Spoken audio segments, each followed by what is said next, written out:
Welcome everyone to the joint meeting for the Rules and Open Government Committee and Committee of the Whole. We have a quorum, so Tony, can we have a roll call, please? Arenas? Cohen? Here. Davis? Here. Peralez? Jones? Present. All right, we are going to start out reviewing the agenda for August 16th. And we're going to start out on pages 4 and 5, 6 and 7,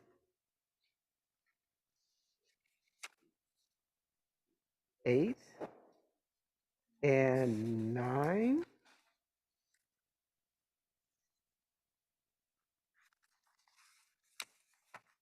10, actually no 10, and I don't see, do we have an ad sheet for this agenda? No. If not, let's go to public comments. Blair Beekman? Hi, thank you. Blair Beekman here. Thank you for the important community engagement consultant work of item 8.2. A reminder, this is work that is already a part of our overall honest efforts to address a future of less use of police and less overall use or need of the military industrial complex of this country. A good luck in how all of San Jose can work on this issue and within ourselves in the next decade, as it is simply possible to build a future with more open, shared community practices and that can offer ideas of open democracy and peace before more war or harm to each other. And don't forget how open public policies, accountability, and good civil protections with surveillance technology and data collection should have an important shared community role in how to better understand and to organize future bicycle safety, public safety, and community sustainability. And from this, let's all do our best in San Jose to figure in how to house the unhoused. Thanks. Paul Soto, Yes, Paul Soto from the Horseshoe. One of the observations that I've been able to make, and this is coming on 5 years of experience in dealing with city government, is that you guys progressively amend these agendas like one day, like hours before the actual meeting occurs. That's irresponsible, and to be quite honest with you, it's disrespectful to the community, because I think somehow or another you guys forget you work for me. It's not the other way around. You don't run anything. I'm your boss. Period. End of story. I am your boss. You do what I tell you to do, because your decisions impact the context in which I exist, in which I live. So you owe me that. That needs to be very, very clear. You work for me. That means you do as I say. Because if you don't do as I say, then call this something else. Call this a totalitarian government, call it a dictatorship, call it whatever you want, but quit putting a 10 on a 2. Quit calling this democracy when it's hypocrisy. Quit calling this civic engagement when really all you're doing is accepting phone calls from Somos Mayfair, Amigos de Guadalupe, and all of your cronies over here on the east side that are corrupt nonprofits to do your dirty work. Case in point, Rebecca Armendariz already produced those emails that stated that she was working on these Google deals 5 years ago. Wait a minute, how Hey, is Paul. she working on those deals? Hey, How is she hey, Paul. working on these deals? No, how is she working on these deals? Huh? How is she doing that? She produced the emails 5 years. back to council. I'd like to remind the public speakers to stay on the topic that we're on. We have open forum to talk about items that are not on the agenda. Thank you. Go ahead. Thank you. So I'll bring it back to the committee. I'll entertain a motion. Move to approve the agenda. Second. All right, it's been moved and seconded. Tony? Arenas, Yes. Cohen, Aye. Davis, Yes. Jones. Aye. Uh, Oh, Peralez. Raul didn't is see your sorry. name. Paralysis, is a yes as well. Thank you. Thank you. Okay, so we're on to the agenda for August 23rd, and we're going to start out on pages 4 and 5. Pages 6 and 7.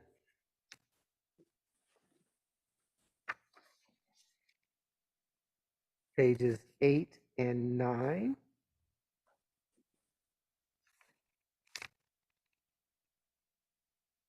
Pages 10 and 11.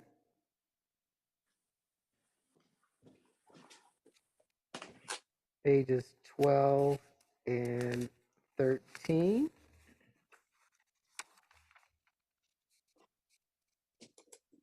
And pages 14 and 15. So we will now go to the public for public comments. Blair, Hi, thank you, Tony. Blair Beekman here for item 2.9.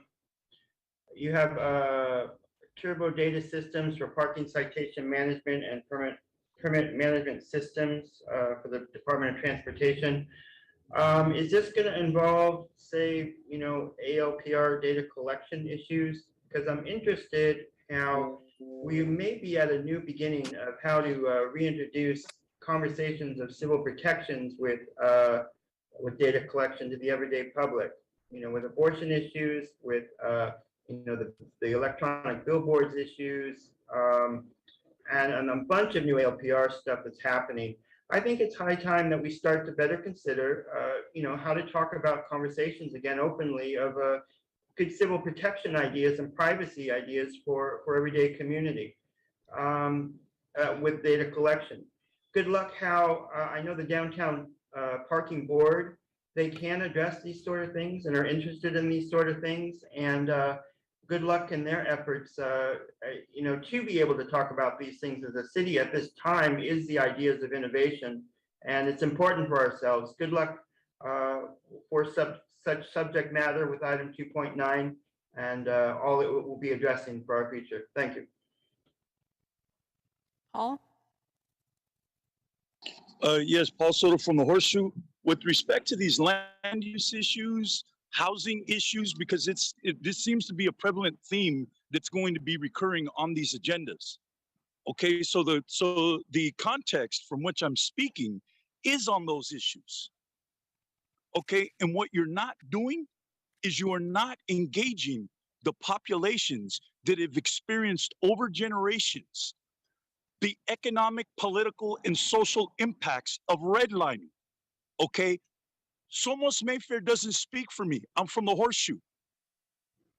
SB Rising doesn't speak for me. They're from the East Side. Working Partnerships doesn't speak for me, certainly, because Rebecca Armendariz works for them.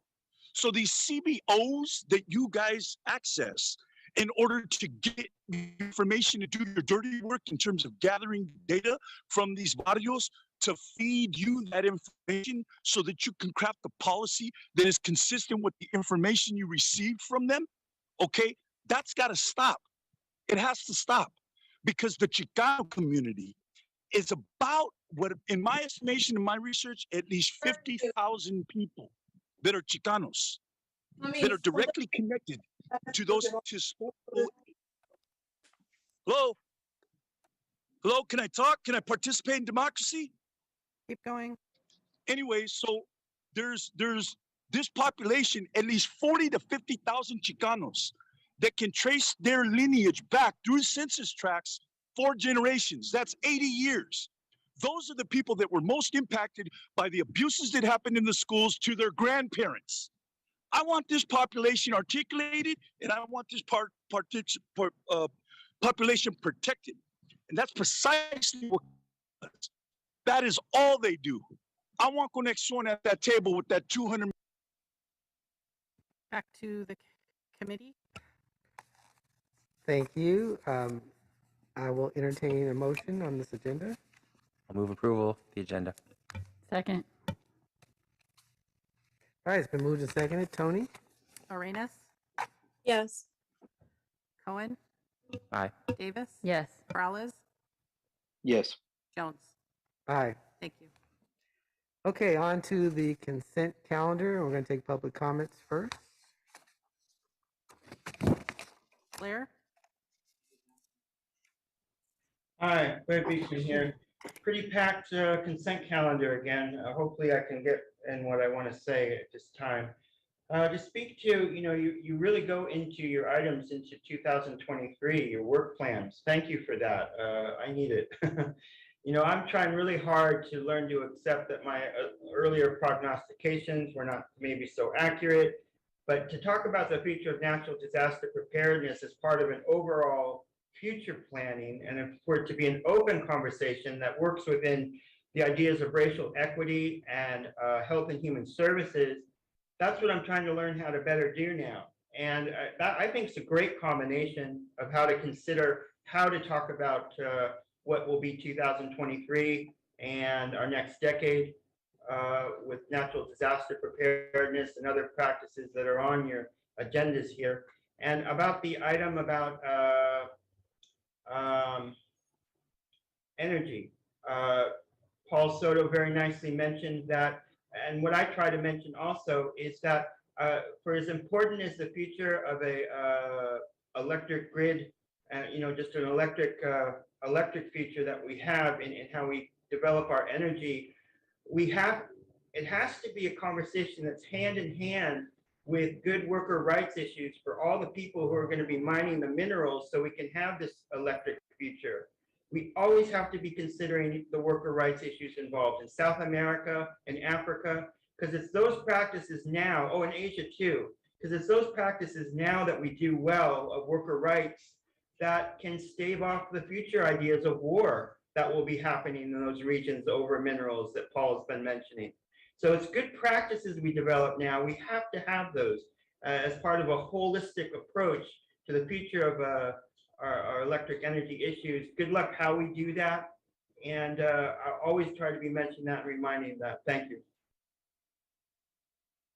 Caller 4963.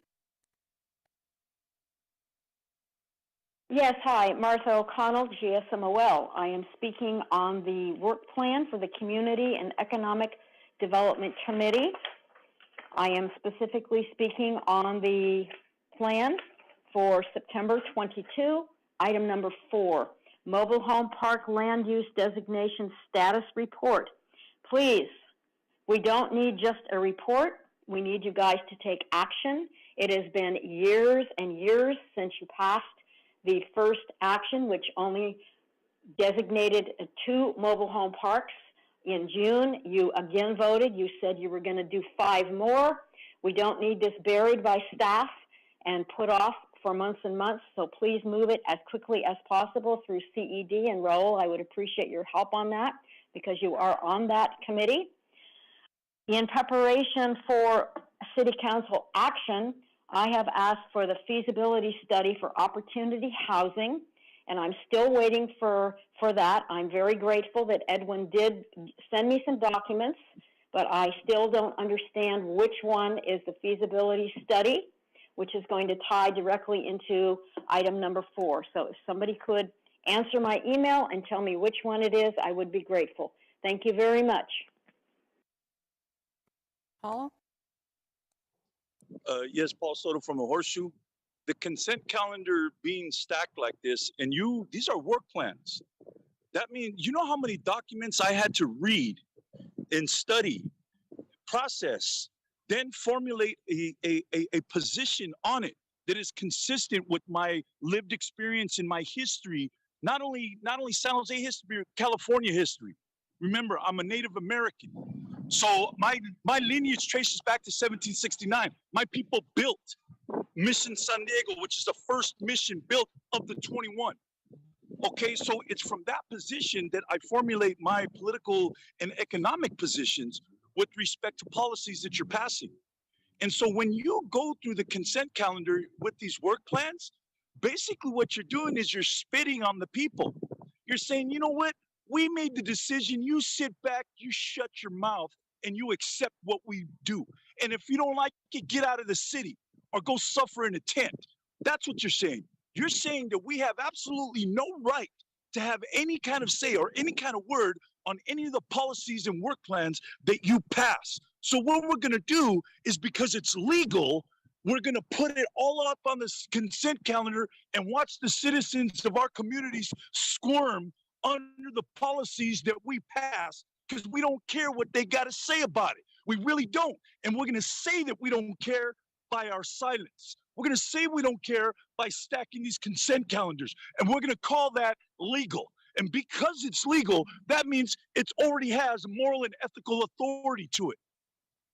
That's how insane this city council is becoming.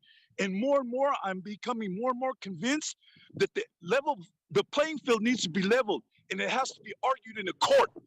That we're going to start arguing these positions now in a court of law, and then see you guys obey. Glenna? Hello, can you hear me? Yes. Okay, I'd like to talk about the mobile home land use designation status report.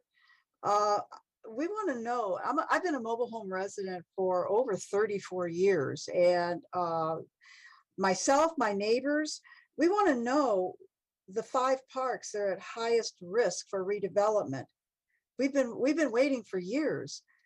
We've been listening to the runaround back and forth. This issue's been going back and forth between departments, and now it's landed at CED. Frankly, I find the handling of this issue, it just reeks of incompetence. That, or there is an agenda that somebody has an agenda and they don't want to tell us about it. You know, I can remember 5 years ago, I was at a meeting and I heard a city employee state, we don't want to scare the residents. They didn't want to give out the names of the parks because they were asked then. but they didn't want to say anything. We have a right to know. This is our lives. These are our homes, our futures. We have a right to know, and I feel like we're being denied that right. So somebody needs to get it together and do what they should be doing. That's all. Thank you. Back to the committee. Thank you. I'd like to entertain a motion. Move approval. Second. All right, it's been moved and seconded. Tony? Arenas, Yes. Cohen, Aye. Davis, Yes. Peralez, Yes. Jones. Aye. Thank you. And before we go to the final item, I just want to apologize to my colleagues. I was reminded that I didn't ask about load balancing on the agenda. So if you find yourself in a overly packed agenda late at night, you can blame me for that. So we're on to, and you will. That's true. So on to open forum. Blair, Hi, thank you. Quick meeting today. As there were again problems and confusion at city council yesterday as how to allow public comment for orders of the day and at the end of the regular city council agenda, I think, and as I think most all items on a California City Council agenda are legally required to allow public comment under the Brown Act, is it time to bring back open dialogue about better organized public meeting guidelines and practices that can guarantee the public at least 1 minute speaking time for items like orders of the day, the closed session report, and the city manager's report? As public meeting efficiency and mayoral discretion can be important for the public meeting process, having the public meeting process to be a space for both local government and the community to practice open, good dialogue and trust, and that respects the participatory nature of the democratic process, shouldn't these be considered as most important in our current long-term societal goals? And from this, I want to be hopeful still that there still can be ways here in August for all sides to end war in Ukraine and to address the long-term concepts of peace and community now before winter sets in. Thanks to everybody. I think I want to offer at this time, I'm starting to make a move and transition to the San Diego area. So I'm hoping in moving down here, they work a lot and really well on the future of open public policies with surveillance technology and data collection. It'll be interesting to see in the next year how these really good forums down here can blossom and breathe and grow in the Bay Area. I hope an openness and a joy can develop in what is really good practices of our future with data collection. Good luck how we can talk about it better. Paul,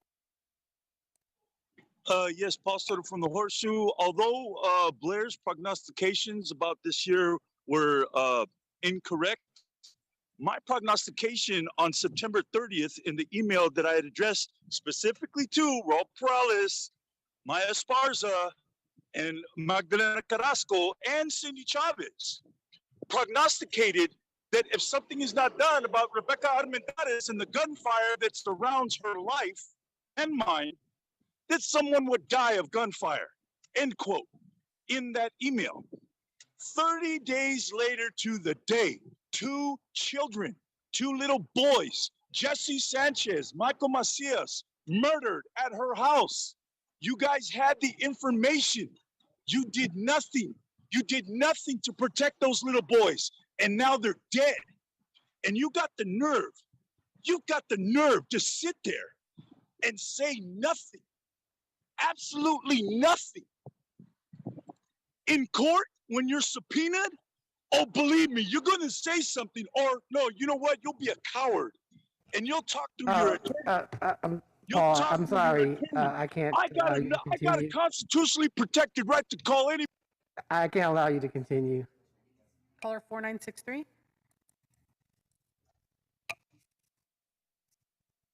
Hi.